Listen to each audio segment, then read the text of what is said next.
வணக்கம். இன்றைய காவல் விரைவு. தஞ்சாவூர் மாவட்டத்தில் 1.5 வயது சிறுமியை பாலியல் தொந்தரவு செய்த வழக்கில் குற்றவாளிக்கு சாகும் வரை ஆயுள் சிறை தண்டனை மற்றும் ரூ.1000 அபராதம். தஞ்சாவூர் மாவட்டம் கும்பகோணம் உட்கோட்டம் கும்பகோணம் அனைத்து மகளிர் காவல் நிலையத்திற்குட்பட்ட பகுதியில் கடந்த 20/4/2023 1.5 வயது சிறுமியை பாலியல் தொந்தரவு செய்ததாக சிறுமியின் தாயார் கொடுத்த புகாரின் அடிப்படையில் கும்பகோணம் அனைத்து மகளிர் காவல் நிலையத்தில் வழக்கு பதிவு செய்யப்பட்டு விசாரணை மேற்கொள்ளப்பட்டது. மேற்படி வழக்கினை புலன் விசாரணை செய்த காவல் ஆய்வாளர் திருமதி நாகலட்சுமி வழக்கில் சம்பந்தப்பட்ட எதிரியான பட்டீஸ்வரம் நாதன் கோயில் ஆற்றங்கரை தெருவைச் சேர்ந்த முருகராஜ் வயது 42 என்பவரை கைது செய்து நீதிமன்ற காவலுக்கு உட்படுத்தி பின்னர் இவ்வழக்கின் புலன் விசாரணையை முடித்து எதிரியின் மீது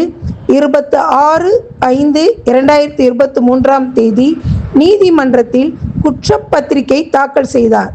இவ்வழக்கின் சாட்சிகளை விசாரணை செய்த தஞ்சாவூர் போக்சோ நீதிமன்றம் நீதிபதி திருமதி தமிழரசி 6/3/2026 வழக்கின் எதிரியான பட்டீஸ்வரம் நாதன் கோயில் ஆற்றங்கரை தெருவைச் சேர்ந்த 42 வயதான முருகராஜ் என்பவருக்கு சாகும் வரை ஆயுள் சிறை தண்டனை மற்றும் ரூ.1000 அபராத தொகை விதித்து உத்தரவிட்டுள்ளார். மேலும் பாதிக்கப்பட்ட சிறுமிக்கு இழப்பீடு தொகையாக அரசிடம் இருந்து 8 லட்சம் பெற்று தருமாறும் உத்தரவிட்டுள்ளார். இந்த வழக்கில் திறம்பட பணி புரிந்தமைக்காக அரசு வழக்கறிஞர் திருமதி சசிரேகா, தற்போதைய புலன் விசாரணை காவல் ஆய்வாளர் திருமதி ஜெயலட்சுமி மற்றும் நீதிமன்ற தலைமை காவலர் திருமதி அபர்ணா ஆகியோரை மாவட்ட காவல் கண்காணிப்பாளர் ராஜாராம் வெகுவாக